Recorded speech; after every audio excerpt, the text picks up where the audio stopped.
la sœur, voilà, nous sommes là.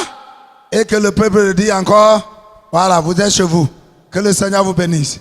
Merci. Merci, pasteur. Que le Seigneur nous bénisse. Alléluia. Gloire à Dieu. Bien-aimés, nous vous disons bonsoir au nom de notre Seigneur et Sauveur Jésus. Je vous ai salué. Alléluia. Je vous ai salué. Voilà, c'est normal. Répondez-moi. Nous vous disons bonsoir au nom de notre Seigneur et Sauveur Jésus. Voilà, que le Seigneur nous bénisse. L'obéissance, le secret de la réussite avec Jésus. C'est ça? Ok. Qu'est-ce que l'obéissance? Nous avons défini hier. Nous avons commencé le thème hier en passant par l'obéissance. Nous allons parler largement de l'obéissance. Donc je vous pose la question, qu'est-ce que l'obéissance? Nous sommes en semaine spirituelle, en étude. Il y a un seul doigt? Oui, docteur.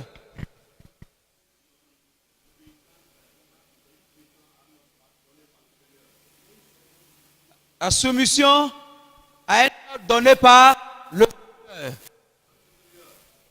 Donné par un supérieur. Oui, quelqu'un renforce encore la définition, c'est juste. Qu'est-ce que l'obéissance? C'est une partie, on a décortiqué plusieurs fois. Oui, voilà. L'action de celui qui obéit. Oui, bien-aimé. Oui, l'obéissance, c'est l'exécution des instructions. L'exécution des instructions d'un supérieur. Dans un esprit de soumission. Dans un esprit de soumission. Alléluia. Alléluia. L'obéissance est dans le domaine qu'un ordre est donné par un supérieur.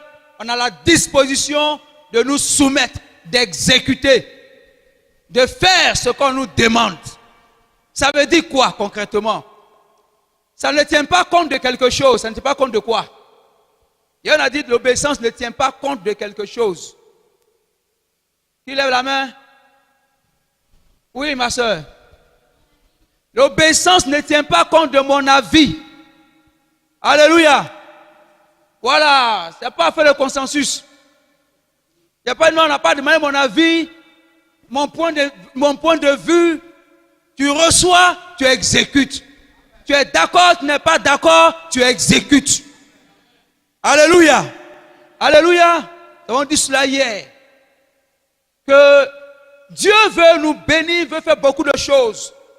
Nous avons tous envie d'un grand changement dans notre marche avec Dieu. Un grand changement dans notre vie spirituelle, notre marche avec Jésus. Nous avons envie d'un grand changement dans nos foyers, dans nos maisons, dans nos activités.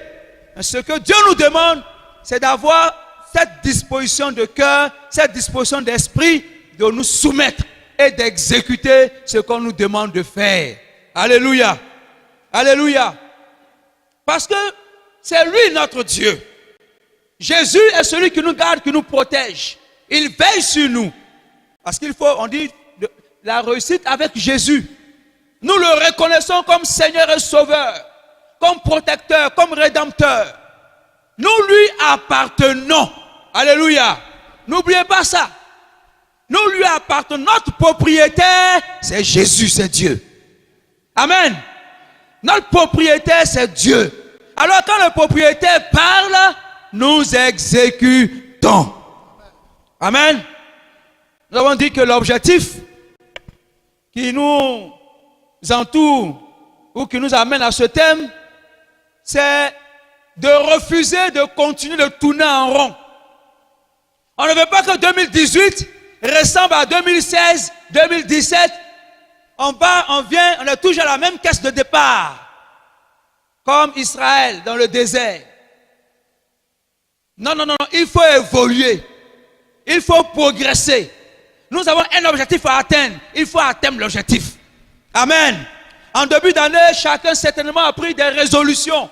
Mais il faut que ces résolutions-là en aboutissent. Cette année, je vais faire comme ça. Cette année, voilà mon objectif. Je vais atteindre l'objectif. Cette année, c'est on dit, cette année, il faut que je me marie. Cette année, il faut que je grandisse. Mon activité croître. Il faut atteindre l'objectif.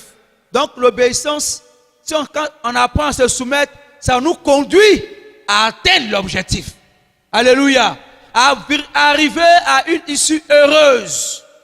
Et on est fatigué de tourner en rond. C'est pourquoi il nous faut voir la gloire de Dieu. Alléluia. À la fin de l'année, chacun doit pouvoir dire, je vois la gloire du Seigneur parce que l'objectif est atteint. Ce que Dieu nous demande, c'est la soumission, c'est l'obéissance. Samuel a dit à Saül, Dieu prend-il plaisir aux holocaustes et aux sacrifices? Il trouve son plaisir, il le trouve dans l'obéissance à sa loi. Alléluia. Alléluia. Vous êtes là? Vous êtes là? Nous avons touché aujourd'hui le deuxième point. Pourquoi l'obéissance est-elle le secret de la réussite avec Jésus? Pourquoi est-ce que l'obéissance est le secret de la réussite avec Jésus? Pourquoi est-ce que Dieu, pour que Dieu soit dans ce que nous faisons et que nous atteignions l'objectif, pourquoi est-ce qu'il faut passer par la voie de l'obéissance? Pourquoi est-ce que l'obéissance se trouve-t-elle être la clé par laquelle nous devons entrer dans la grâce, dans la bénédiction, dans la situation à décanter? Nous avons dit que quel que soit ce qui arrive à notre vie chrétienne, quelles que soient les situations que nous rencontrons, Jésus a une parole pour chaque situation. Jésus a un ordre, a une consigne qu'il donne. Mais pour qu'on s'en sorte, il faut l'appliquer. Pourquoi est-ce que l'appliquer là nous amène à arriver là? Alléluia. Alléluia. Nous allons examiner les preuves de l'obéissance, aussi les preuves de la réussite, pour justifier les éléments qu'on va donner, les leçons que nous allons tirer dedans. Pour pouvoir tirer des leçons, il faut qu'on voit les preuves que l'obéissance nous amène à aboutir et les preuves de la réussite. En nous basant sur l'exemple d'Abraham, je vous ai dit, Abraham sera le modèle que nous prenons, parce que le verset 5 dit, parce qu'Abraham a obéi à ma voix et qu'il a observé mes ordres, mes commandements, mes statuts et mes lois. Le modèle qui est donné ici, le modèle que Dieu donne à Isaac n'est pas autre personne que son père Abraham. Alléluia. Que son père Abraham. Alors nous allons voir dans la vie d'Abraham quels sont les actes qu'Abraham a posés qui prouvent qu'Abraham a été obéissant. Et quand il a été obéissant, quelles ont été ou quelles sont les preuves qu'il a réussi. Alléluia. En fonction de ça, on pourra tirer les leçons pour comprendre ou pour aller dans le même sens et réussir. Alors, grand A, quelles sont les preuves de l'obéissance d'Abraham? Quelles sont les preuves de l'obéissance d'Abraham? Alléluia. Vous me suivez? Ok.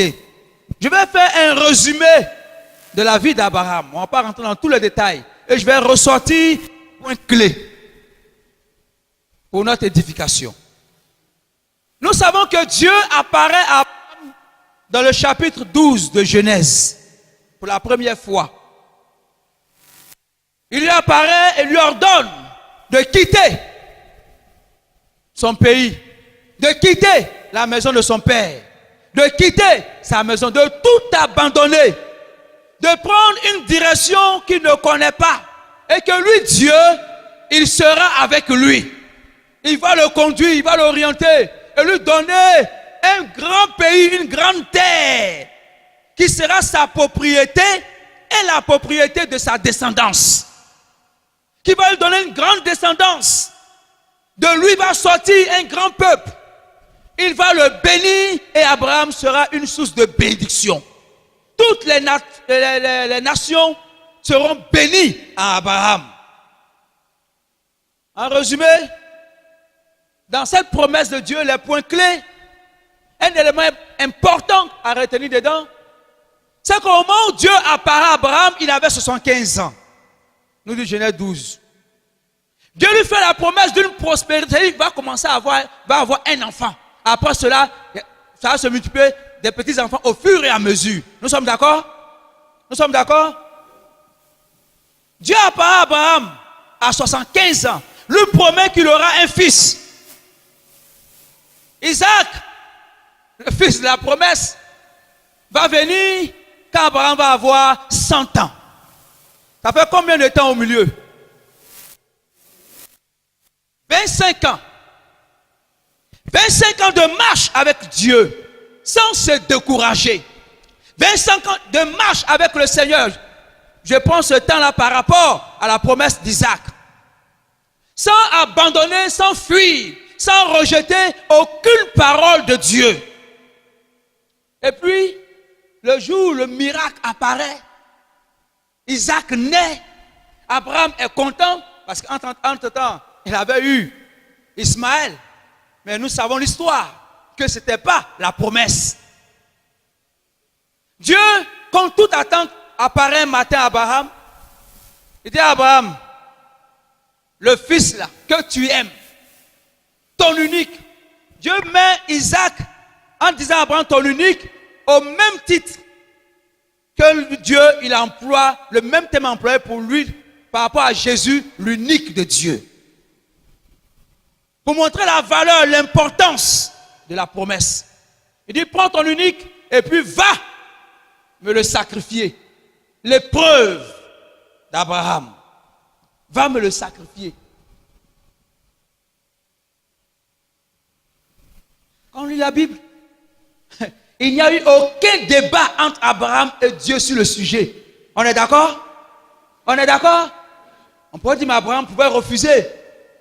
Mais contre toute attente encore, Abraham se lève un matin, il prend l'enfant, il prend ses serviteurs, il prend un animal, il fait, la femme lui dit, Abraham, elle connaît, c'est baoulé, tu vas où? Abraham sait ce que Dieu lui a dit. Alléluia. Sarah connaît aussi la relation entre Abraham et Dieu. Elle connaît le cœur de Dieu. Et Abraham sait. Abraham connaît aussi sa femme. Abraham lui dit, l'enfant et moi, nous allons adorer Dieu. Alléluia. Alléluia. Abraham ne dit pas à Sarah ce qu'il s'en va faire. N'est-ce pas? N'est-ce pas? Et puis il va. Il monte sur la montagne. Il laisse ses serviteurs en bas. Il ne faut pas qu'ils vont voir ce qui va se passer. Abraham cache le programme de Dieu, on pourrait le dire, à ceux qui pourraient être des éventuelles oppositions, qui pourraient l'empêcher d'accomplir. Parce que humainement parlant, ce n'est pas normal. C'est vrai qu'ils étaient dans une contrée où les populations avaient l'habitude de Seigneur de sacrifice par rapport à des faux dieux. Mais sachant le véritable Dieu, Abraham monte seul. Il met le bois, il allume le feu. Puis l'enfant dit, papa, on a le bois, hein?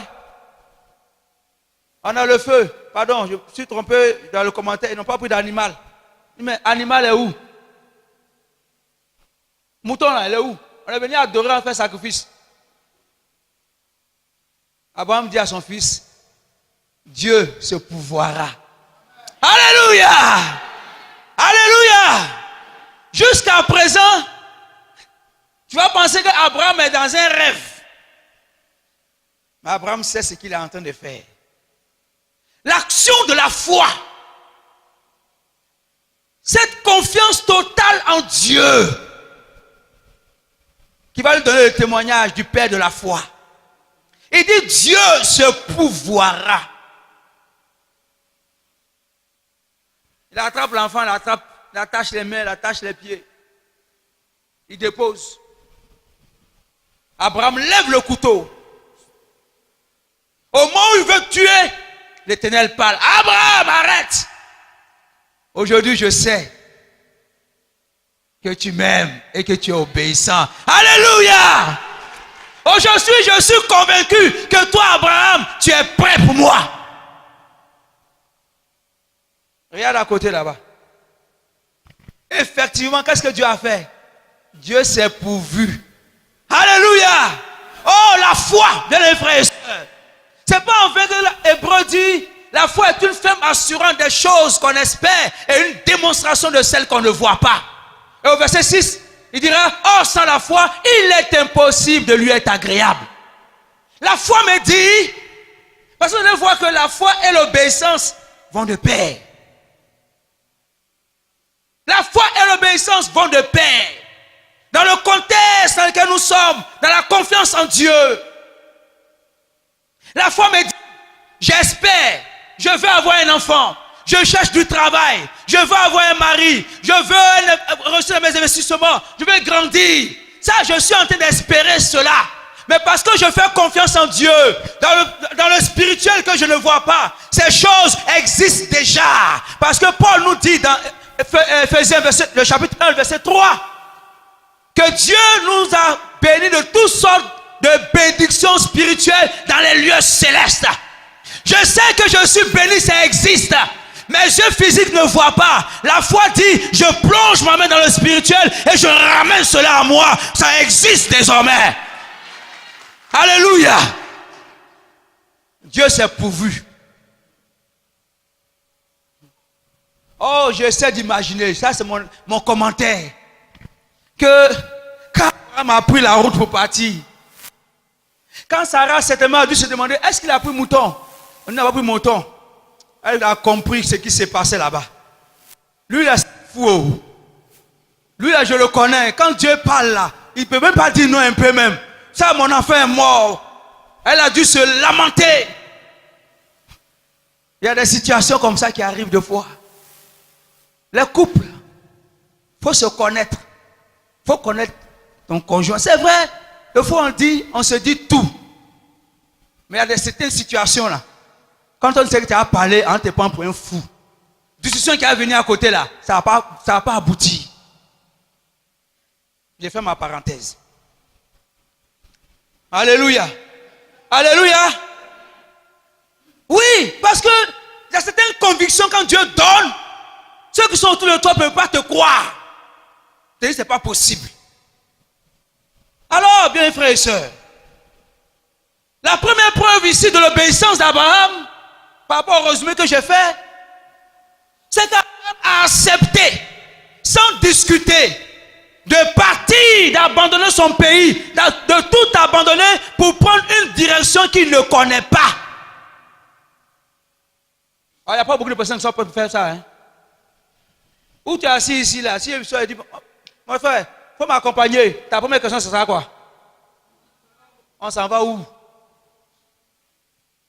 On s'en va où? On m'a raconté l'histoire. Il y a certains peuples en Côte d'Ivoire, leurs noms, malheureusement, ont été liés à certains événements. Un jeune qui est arrivé à Abidjan, pour la première fois à Djamé, puis ne connaissait pas le quartier exact où il était. Et puis il y a un monsieur qui dit il va l'accompagner. Quand il dit où va, il dit oh petit je connais, allons. Et puis ils ont commencé à partir. Ils s'en vont, ils prennent le couloir. Ils prennent le couloir. Ils passent ici. Ils ne se retrouvent pas. À un moment donné, il a regardé jusqu'à... Il dit tonton, tu es quel ethnie? Il dit je suis Wabé. S'il y a des Ivoiriens ici, quand ils entendent ça, ils savent de quoi il est question. Il dit, je suis Wabé. Il dit, ah, d'accord. Il a pris son sac dans la main du monsieur. Il dit, perdu est mieux. Je préfère me perdre que de continuer avec toi.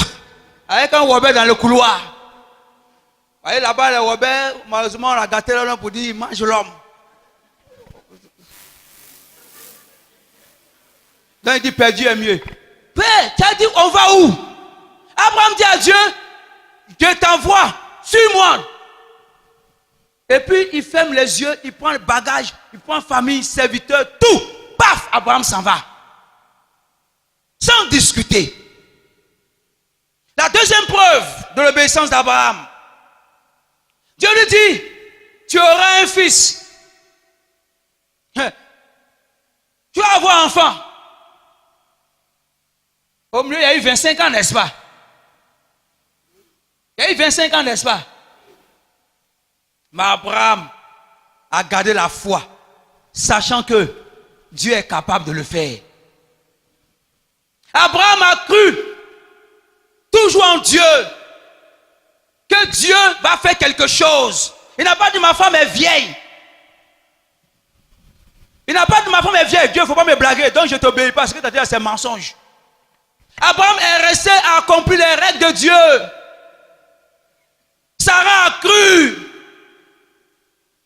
Ils ont obéi au Seigneur. Ils ont fait ce qu'il a fait. Sans discuter, sans se décourager. Ils n'ont pas dit, hey, Dieu m'a promis 1 an. Ça fait 2 ans. Ça fait 3 ans. Dieu m'a promis, Dieu m'a dit ça. Mais depuis là,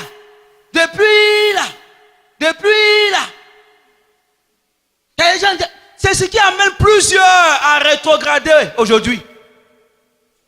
Le Seigneur m'a dit, mais depuis là, je ne vois rien. Il y a les petits filles sont de l'école du dimanche, elles rentrent à l'église, les gens les marient. Moi, je suis assis là. C'est toujours moi, je suis dame de compagnie. C'est toujours moi, je suis tiens pour lancer fleurs seulement. Dieu, hein? Et puis, on regarde le païen là, pouf, on s'en va. Parce qu'on n'est pas patient. Dieu m'a dit, je ne vois rien. Je me suis marié, ça fait des années, il n'y a pas d'enfant. Toujours, oh, c'est moi. Les beaux-parents me persécutent, on me dit beaucoup de choses, je suis humilié. Et puis on pense, on se torture l'esprit. Et pour ça, on est fâché contre Dieu. Et on se met en grève contre Dieu. Ils ne font plus AOC, ils ne font plus jeunesse, ils sont en grève. Ils ne font plus réunion du soir, ils ne font plus jeûne et prière. Ils ne font plus rien.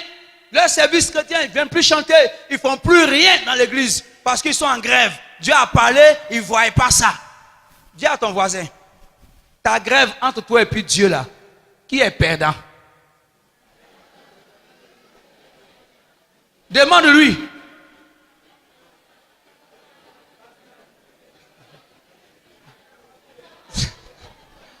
Alléluia. Qui perd dans cette grève là? C'est toi qui es perdant. Ta grève là, ça n'a aucune influence sur Dieu. Ça ne le touche même pas un peu. Ce n'est pas chose au président de la République ou bien quoi. Quand tu as grévé, le magasin est fermé, l'économie ne rentre pas, et puis on dit non, il n'y a plus. C'est toi qui es perdant. Si tu veux faire grève de faim,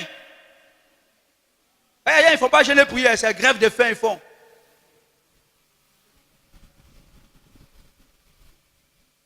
Abraham et Sarah ont attendu jusqu'au temps marqué par Dieu. Alléluia! Alléluia! La patience avec le Seigneur. Quand tu as confiance en Dieu, quand tu sais te soumettre, tu es obéissant, ta foi est en action. Tu n'es pas pressé de voir parce que tu sais que Dieu tient ses promesses. Ce que sa bouche dit, sa main l'accomplit. Alléluia! C'est ce que Balaam a dit au roi Balak. Il a cherché Balaam pour venir maudire Israël. Balaam est venu. On sait tout ce qui s'est passé. Il est arrivé. Il dit, ce peuple-là, Dieu l'a béni. On ne peut pas le maudire. Le gars a doublé, il a augmenté les prix, les dons, tout ce qu'il va faire. Il faut faire, maudis-le. Quand il fait hôtel, dépose. Quand il ouvre la bouche, que l'Éternel bénisse Israël. Que la grâce de Dieu. Il dit, hé, c'est quoi ton affaire là? Je sais te chercher pour les maudits. C'est quoi que sont dans ta bouche? Bon, on va recommencer. Comme ça encore. 3, 4 fois. Il dit, attends mon ami, il ne faut pas me fatiguer. Nom chapitre 23. Du 18 plutôt verset 23. Il dit, l'Éternel est fidèle. Dieu est fidèle à sa promesse, à sa parole. Ce que sa bouche dit, sa main l'accomplit. Dieu a décidé de bénir ce peuple. Personne ne pourra le maudire. Oh, si Dieu a décidé de te bénir, bien-aimé, personne ne peut te maudire. Si Dieu a décidé de te donner, personne ne peut t'arracher. Si Dieu a décrété de te faire entrer dans la promesse, reste tranquille et obéis. Obéis. Il ne faut pas chercher à quel moment, à quel temps, comment ça va venir. Il faut quitter dans ça. Quitte dans ça. Tu n'as pas fait le projet avec lui. Amen. C'est quand tu as fait un projet avec quelqu'un que tu peux demander des comptes. Mais Seigneur, ça s'est passé comment? C'est comment? Mais depuis, on a dit ça. Mais pourquoi on ne fait pas comme ça? Pourquoi on a dévié? Est-ce que tu connais comment il va faire pour faire? Dieu s'est révélé à Joseph. Il a parlé à Joseph. Joseph a fait des rêves, des visions où il se voyait grand. Ça suscitait la jalousie de ses frères. Mais tout c'était le programme de Dieu. Tout c'était le programme de Dieu. Comment ça s'est passé jusqu'à Joseph arrivé là où il est là? Avec toutes ces difficultés qu'on connaît, Dieu n'a pas dit à Joseph, tu vas partir, on te vendre. Il n'a pas dit à Joseph, on te jeter dans le puits. Tu seras esclave là-bas. Après on te mettre en prison. Il n'a pas donné ces détails à Joseph.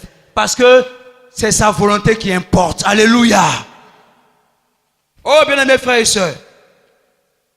Oui. Rapidement.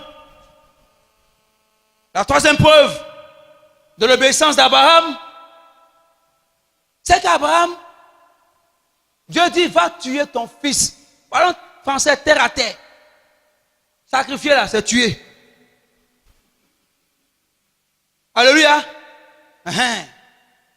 Enfin, Abraham a cherché. À cause de ça, jusqu'à il allait se tromper en Égypte pour prendre quelque chose là-bas. C'était pas ça. Sarah a pris son temps pour attendre. Jusqu'à dans sa vieillesse où rien n'était possible encore. Dieu lui a donné ça. Et puis un bon matin, il dit, va tuer.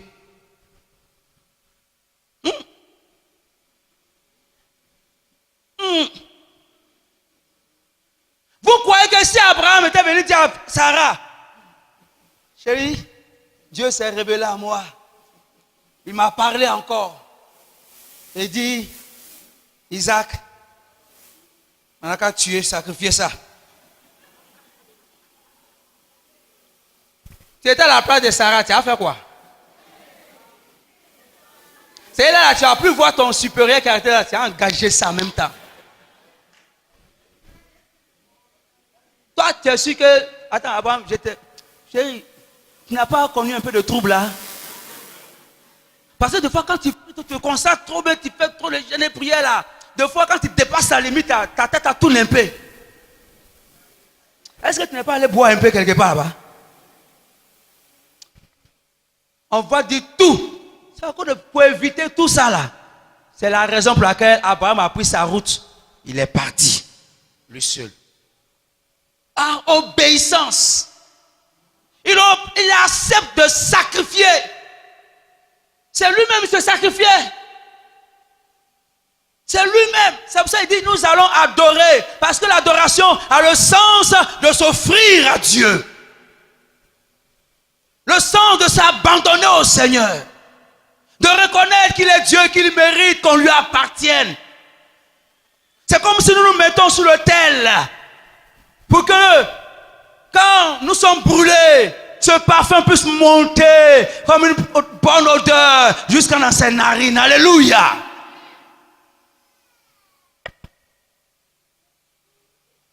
Voilà ce qu'Abraham a fait.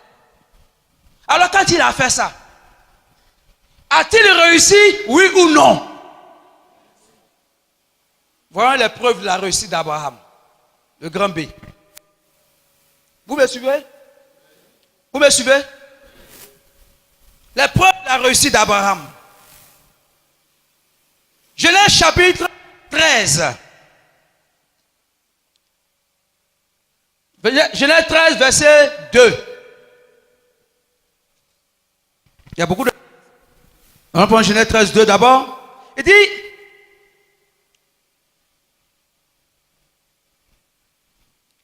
À partir du verset 1 même. Abraham remonta d'Égypte vers le midi lui, sa femme et tout ce qui lui appartenait, et Lot avec lui. Donc il est parti par obéissance. Verset 2. Abraham était très riche en troupeaux, en argent et en or. Verset 14 à 15. L'Éternel dit à Abraham, après que Lot se fut séparé de lui, lève les yeux et du lieu où tu es, regarde vers le nord et le midi, vers l'Orient et l'Occident, car tout le pays que tu vois, je te le donnerai. Et je le donnerai à toi et à ta postérité pour toujours. Alléluia. Oui, bien, frères et sœurs. La première preuve de la réussite d'Abraham par obéissance, c'est que Dieu l'a rendu prospère. Dieu l'a enrichi. Dieu lui a donné l'argent, en un mot. Dieu lui a donné beaucoup de biens. Dieu lui a donné beaucoup de biens. Il l'a rendu propriétaire. Deuxième preuve de la réussite d'Abraham. Genèse chapitre 14. Genèse 14. Verset 4 à 6. Pendant 12 ans, ils avaient été soumis à Kedorlaomer. Et la 13e année, ils s'étaient révoltés. Mais la 14e année, Kedorlaomer et les rois qui étaient avec lui se mit en marche. Et il bâtit les Réphaïm, les Ashteroth, Karalim, les Uzim, les Ham, les Hélim, à Chavé, Kijataïm. Et les Oréens dans leur montagne de Séir jusqu'à Chêne de Paran et près du désert. Vous lisez tout normalement à partir du verset 1 pour venir. Je vais résumer. Il est question de l'épisode de la réussite militaire d'Abraham. Quand Lot a été pris, il était allé s'asseoir à Sodome, et puis les rois sont venus combattre Sodome, ont vaincu Sodome, ils ont emporté Lot. Abraham a été informé, il n'avait pas d'armée, il n'est pas un homme de guerre, mais parce qu'il était de Dieu et obéissant au Seigneur, il a eu la conviction de Dieu. Abraham est parti, il a libéré Lot. Alléluia. Il a libéré Lot. Et il a gagné la victoire sur ces personnes qui étaient des gens de guerre. Vous pouvez voir à partir du verset 14 jusqu'à 16 pour bien conclure cette partie. J'ai fait le résumé. La troisième preuve de la réussite d'Abraham. Abraham, Genèse chapitre 23, verset 18. Genèse 23, verset 18. Il est dit, commençons par le verset 12 pour comprendre, le champ d'Ephrom et de Macpéla vis-à-vis de Mamré, le champ et la caverne qui y est, et tous les arbres qui sont dans le champ, et toutes les limites alentour, devint ainsi la propriété d'Abraham aux yeux des fils de Heth et de tous ceux qui entraient par la porte de sa ville. Abraham est devenu propriétaire terrien. Il est parti de chez lui, il a tout abandonné, donc il n'avait plus de terre. Quand il est arrivé, les Philistins lui causaient beaucoup de problèmes. Ils creusent des trous, les gens ferment. Ils creusent des puits, les gens ferment. L'empêcher de pouvoir être stable quelque part. Mais là, au temps marqué par l'Éternel, Dieu va permettre à Abraham d'acheter une terre. Il va acheter ce qui va être la propriété de sa descendance, Canaan. Alléluia. Et enfin, la renommée d'Abraham. La renommée d'Abraham. Parce qu'Abraham a obéi à Dieu. Parce qu'il s'est soumis à Dieu. Dieu a fait quoi? Il avait dit, je rendrai ton nom grand. Amen. je ferai de toi grand. Abraham a eu une renommée. De toute l'histoire, jusqu'à aujourd'hui, on parle d'Abraham. Alléluia.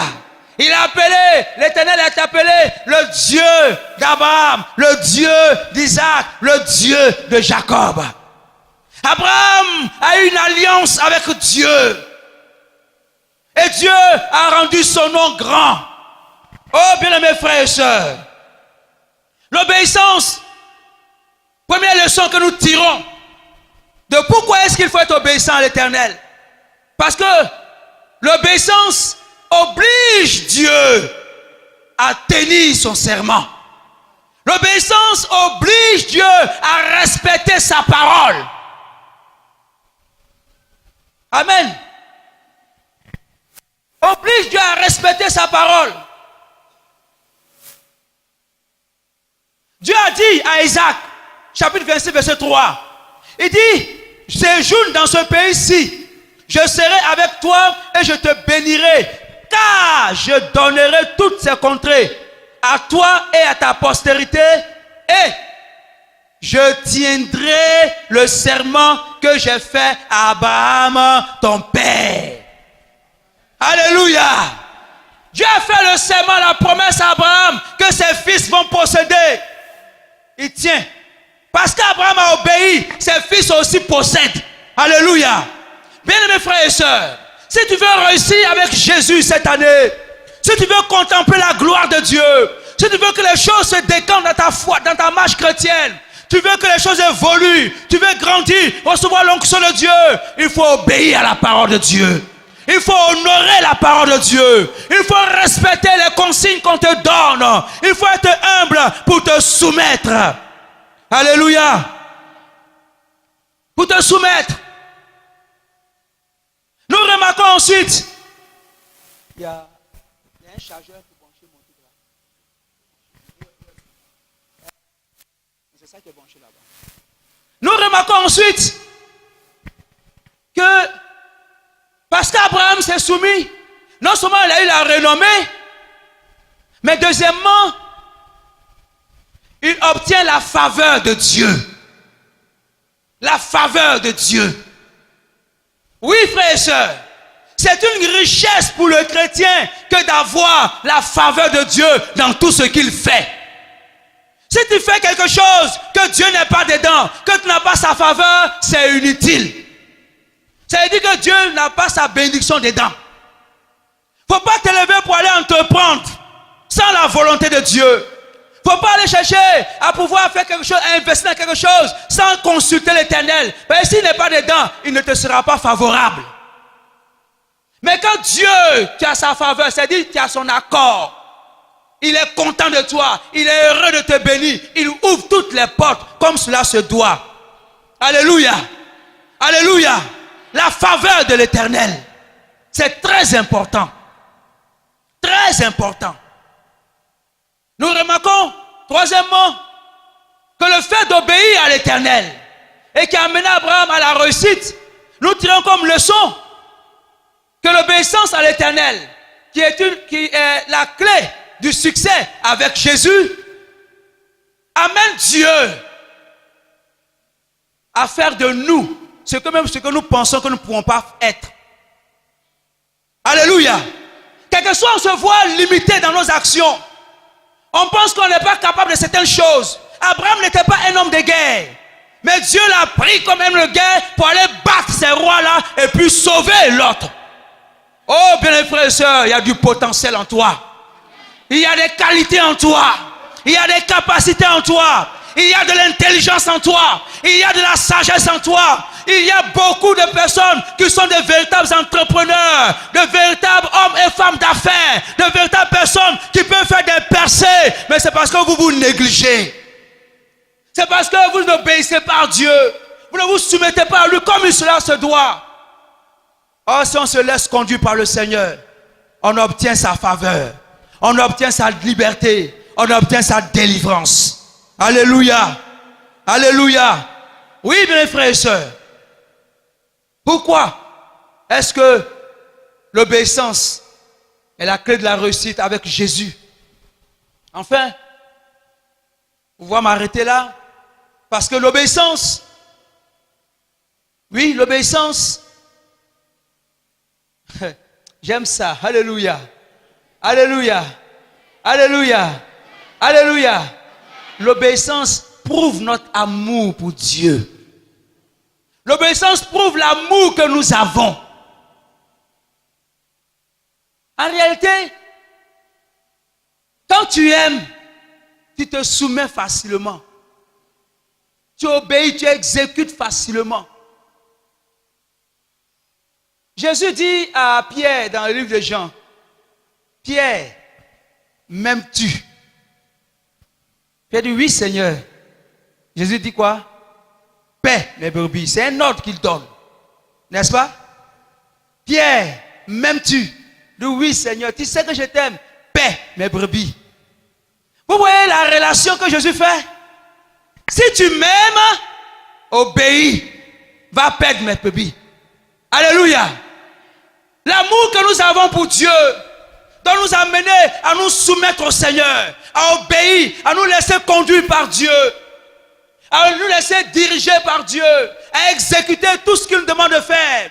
Nous sauvons Dieu, pas parce que nous sommes sans intelligence, nous sommes bêtes. Non, non, non, parce que nous l'aimons. Nous reconnaissons ce qu'il a fait pour nous. Alléluia. Nous étions des pécheurs, vendus au péché, par le péché, sur le marché de l'abomination, de l'esclavage. Nous nous sommes tenus captifs par les démons. Nous étions maltraités, malmenés. On était perdus. Personne ne pouvait nous sauver. On a essayé des voies de salut par le fétichisme, le maraboutage, par toutes sortes de choses. On n'a pas trouvé de solution. Et puis un bon matin, Dieu, par sa parole, se révèle à nous. Oh, que son Fils Jésus est mort pour nos péchés. Il nous a pris de la mort pour nous envoyer à la vie, de la liberté à la délivrance. Et lorsque nous avons de notre vie à Jésus-Christ, les chaînes ont été brisées, les lions ont été détruits, nos vies ont été transformées.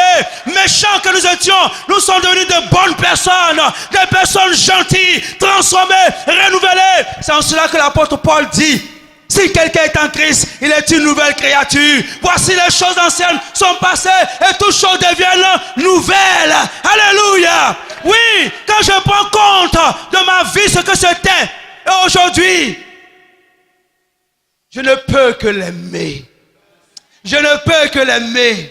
Et la meilleure façon de lui démontrer mon amour, c'est d'obéir à sa parole. C'est d'obéir à ce qu'il me dit.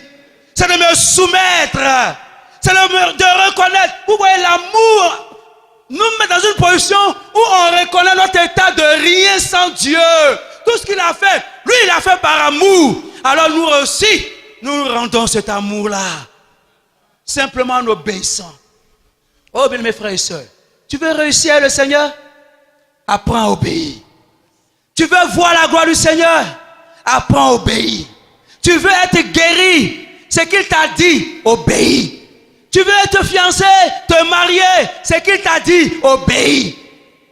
Quel que soit ce à quoi ton cœur attend. Tu as passé un concours, une circonstance, tu veux réussir un examen, obéis. Dieu nous donne des consignes.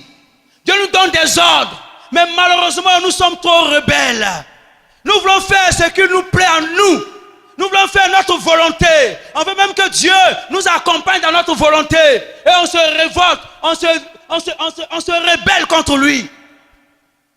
Je te dis ce soir, ne sois pas Jonas.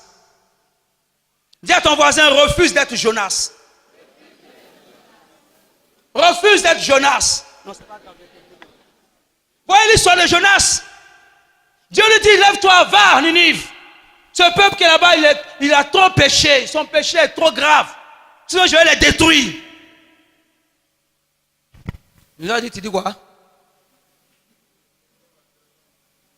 Ninive. Où les gens attrapent et puis tuent n'importe comment. Des assassins criminels qui sont là-bas. Là. Ceux-là, tu crois qu'ils peuvent être sauvés? C'est comme ça on raisonne. Il va évangéliser dans tel lieu, il dit, quartier ça là.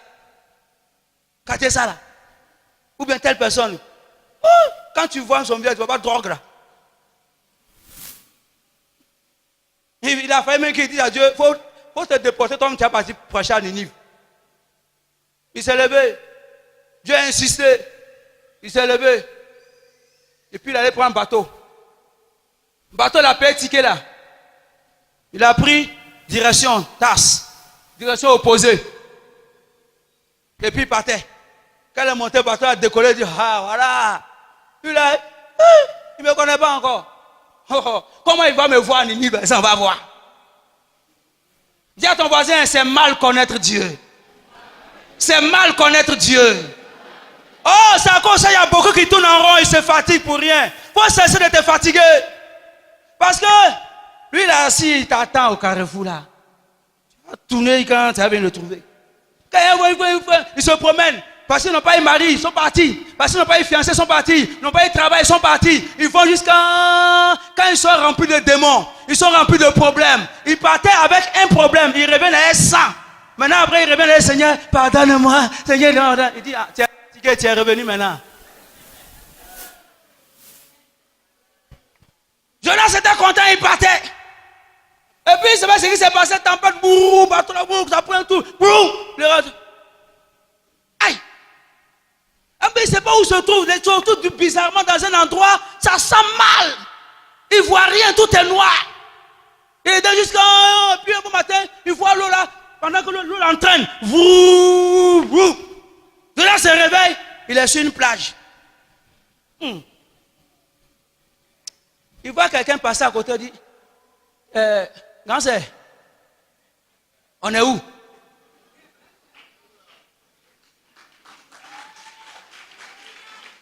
Alléluia! On est où? Il dit, on est en Ninive. Ni quoi? Ninive. Hey, je fais quoi à Ninive?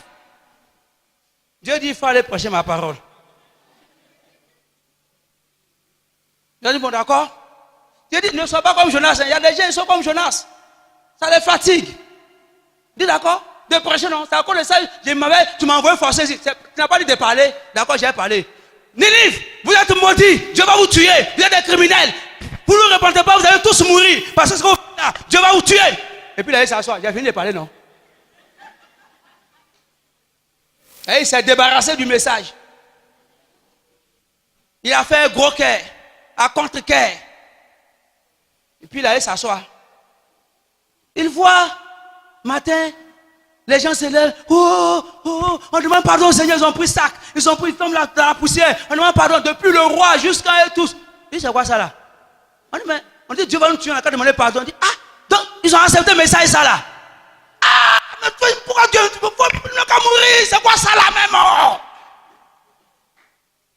Il n'est pas content que les gens meurent et que les gens se repentent. Il est fâché. Et puis là, il s'assoit en bas d'un petit table là. Il attend. Ton bateau, tu m'as fait venir ici là. Il faut presque me ramener chez moi là-bas encore. Il attendait. Et puis, Dieu a envoyé un petit insecte pour venir piquer le petit arbuste sur lequel il était. Et puis, l'arbre est mort, séché sur place. Et, ah Dieu! L'arbre t'a fait quoi? Je suis assis en bas pour prendre un peu d'ombre. L'arbre était là depuis. L'arbre t'a fait quoi? Et puis tu tues l'arbre là. Je dis, tu te préoccupes de la vie de l'arbre. L'arbre qui est mort, ça te fait mal. Et puis moi, les hommes que j'ai créés à mon image, à ma ressemblance, qui sont en train de partir en enfer, il ne faut pas que je me préoccupe d'eux. Dieu a repris Jonas. Bien mes frères et sœurs, il y a des gens qui ont la parole de Dieu dans leur bouche. Il y a des gens qui ont cette parole d'exhortation pour instruire. Il y a des gens qui ont des compétences qui sont utiles à la vie de l'Église. Parce que nous sommes le corps de Christ. Et ce corps-là est composé de plusieurs membres. Oh, les yeux, on le tâche. Les oreilles, on le tâche. Le nez, à sa tâche. Le cerveau, à sa tâche. Les mains, on les tâche. Le genou, à sa tâche. Les pieds, on les tâche. Chacun est un corps. Que chacun obéit. Tu sais ce que Dieu te dit. Tu sais ce à quoi il t'appelle. Tu sais ce qui t'inspire constamment. Tu veux voir les choses se débloquer? Il faut obéir. On peut se tenir debout s'il vous plaît? On va prier le Seigneur Jésus. Oui, si tu as compris pourquoi est-ce qu'il faut obéir. Si tu as compris pourquoi cela, est-ce que tu vas obéir? Tu vas entrer dans la réussite, dans le succès. Alors ce soir, dispose ton cœur à l'obéissance. Ce ne sera pas une prédication de plus, mais tu vas te l'approprier pour en faire une habitude à partir d'aujourd'hui. Alléluia. Alléluia. Tu vas dire au Seigneur, on va tous prier ensemble. Et tu vas dire au Seigneur, Père, me voici.